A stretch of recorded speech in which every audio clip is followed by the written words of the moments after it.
ഉയിർപ്പ് കാലം 2-ാം ഞായർ. ദൈവകരുണയുടെ തിരുനാൾ. പുതുഞായർ. 2000 മുതൽ ഈസ്റ്റർ കഴിഞ്ഞു വരുന്ന ഞായറാഴ്ച ദൈവകരുണയുടെ തിരുനാളായി കൊണ്ടാടണമെന്ന് വിശുദ്ധ ജോൺ പോൾ രണ്ടാമൻ മാർപ്പാപ്പയാണ് പ്രഖ്യാപിച്ചത്. 1931 മുതൽ 1938 വരെ വിശുദ്ധ ഫൗസ്റ്റീനയ്ക്ക് യേശു നൽകിയ തുടർച്ചയായ ദർശനങ്ങൾക്കു ശേഷമാണ് കരുണയുടെ ഭക്തി ലോകമെങ്ങും ആരംഭിക്കുന്നത്. യേശുവിന്റെ തിരുഹൃദയത്തിൽ നിന്ന് നിർഗമിക്കുന്ന ചുവപ്പും വെളുപ്പുമായ പ്രകാശകിരണങ്ങൾ കുരിശിൽ ആ ഹൃദയം കുന്തത്താൽ കുത്തിപ്പിളർക്കപ്പെട്ടപ്പോൾ നമ്മോടുള്ള കരുണയുടെ പ്രതീകമായി ഒഴുക്കപ്പെട്ട രക്തത്തെയും ജലത്തെയും ഓർമ്മിപ്പിക്കുന്നു. 1673-75 കാലഘട്ടത്തിൽ മാർഗരറ്റ് അലക്കോക്കിന് നൽകപ്പെട്ട തിരുഹൃദയ ദർശനവും തുടർന്ന് സഭയിൽ വ്യാപകമായ തിരുഹൃദയ ഭക്തിയുടെയും തുടർച്ചയാണ് ദൈവകരുണയുടെ ഈ ഭക്തി. യേശു തന്റെ ജീവിതകാലത്ത് മനുഷ്യവർഗത്തോട് പ്രദർശിപ്പിച്ച കരുണയുടെ പ്രവൃത്തികൾ സുവിശേഷങ്ങളിൽ എഴുതി വയ്ക്കപ്പെട്ടിട്ടുണ്ടെങ്കിലും അത് ഉൾക്കൊള്ളുവാനും ഗ്രഹിക്കുവാനും നമുക്ക് സാധിക്കാതെ പോയത് കൊണ്ടാകാം ഇങ്ങനെയൊരു തിരുനാളും ഭക്തിയും ആവശ്യമെന്ന് യേശു തന്നെ നേരിട്ടറിയിക്കുന്നത്. പല പല സംഭവങ്ങളിലൂടെ യേശുവിന്റെ കരുണ സുവിശേഷങ്ങളിൽ നാം കാണുന്നുണ്ട്. യേശു ദൈവത്തിന്റെ കരുണയുടെ മുഖമാണെന്നാണ് പണ്ഡിതന്മാർ പറയുന്നത്. 1.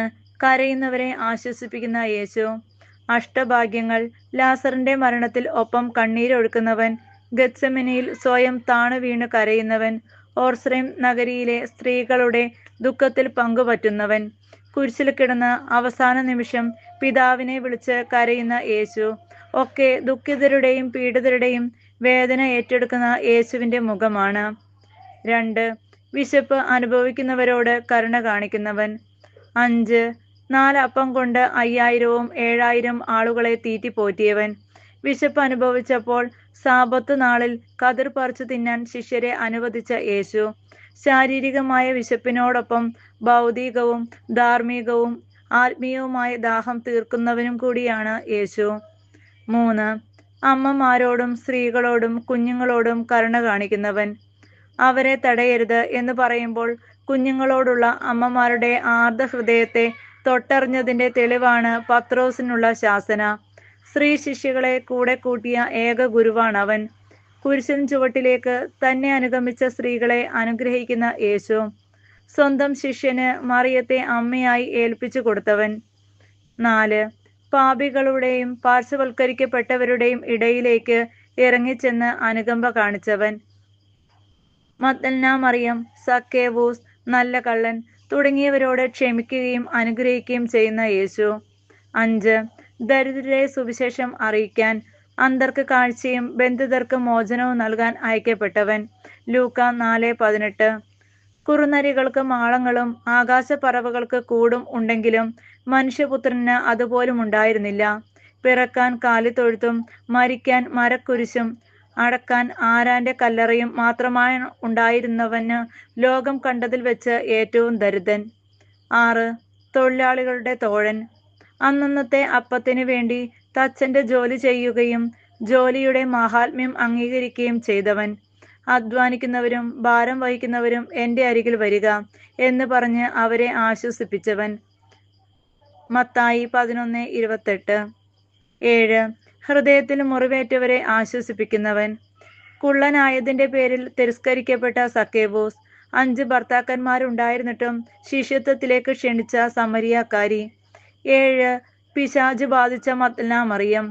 വ്യഭിചാരത്തിൽ പിടിക്കപ്പെട്ട് കല്ലെറിയാൻ കൊണ്ടുവരപ്പെട്ട സ്ത്രീ. അങ്ങനെ എത്ര പേരെയാണ് അവന്റെ കരുണയുടെ ആഴം നേരിട്ട് അനുഭവിച്ചവരുടെ പട്ടികയിലുള്ളത്. 8. നമ്മുടെ പാപകടങ്ങൾക്ക് ഇളവ് അനുവദിച്ചു തരുന്നവൻ. മത്തായി 18:27. നിർദ്ധനായ ഭൃത്യന് 10,000 താലന്ത് ഇളവ് ചെയ്തു കൊടുത്തവൻ. തന്നെ കുരിശിലേറ്റിയവർക്ക് വേണ്ടി ഇവരോട് ക്ഷമിക്കണമേ എന്ന് പിതാവിനോട് അപേക്ഷിച്ചവൻ. ഈ ദൈവകരുണ ലോകാവസാനം വരെയുള്ള ഓരോരുത്തരും അനുഭവിച്ചറിയാനുള്ള ആഹ്വാനമാണ് വിശുദ്ധ ഫൗസ്റ്റീനായിലൂടെ യേശു നൽകിയത്. 2000 വർഷങ്ങൾക്ക് മുമ്പ് ഒരു ദുഃഖ വെള്ളിയാഴ്ച ഉച്ചതിരിഞ്ഞ് 3 മണിക്ക് അവൻ നമ്മുടെ പാപമോചനത്തിനായി ആത്മബലി അർപ്പിച്ചത് നമ്മോടുള്ള കരുണ തന്നെയായിരുന്നു. ഓരോ വെള്ളിയാഴ്ചയും ഉച്ചതിരിഞ്ഞ് 3 മണിക്ക് അവന്റെ കരുണയെ മറക്കാതെ നമുക്ക് ധ്യാനിക്കാം. ആ സമയത്ത് കരുണയുടെ ജപമാല ചൊല്ലുന്ന സ്വഭാവം വളർത്തിയെടുക്കാം. ദൈവകരുണയുടെ മൂർത്തിഭാവമായ ദിവ്യകാരുണ്യഭക്തിയുടെ ഉപാസകരാകാം. ദൈവകരുണ രേഖപ്പെടുത്തി വച്ചിട്ടുള്ള വചനപാരായണത്തിലൂടെ വചനം ജീവിതത്തിലൂടെ പ്രാവർത്തികമാക്കാം. ദൈവകരുണയ്ക്കായി നിരന്തരം പ്രാർത്ഥിക്കാം. മറ്റുള്ളവരോട് കരുണ കാണിക്കാം. അങ്ങനെ കരുണയുടെ മറ്റൊരു പതിപ്പായി ജീവിക്കാം.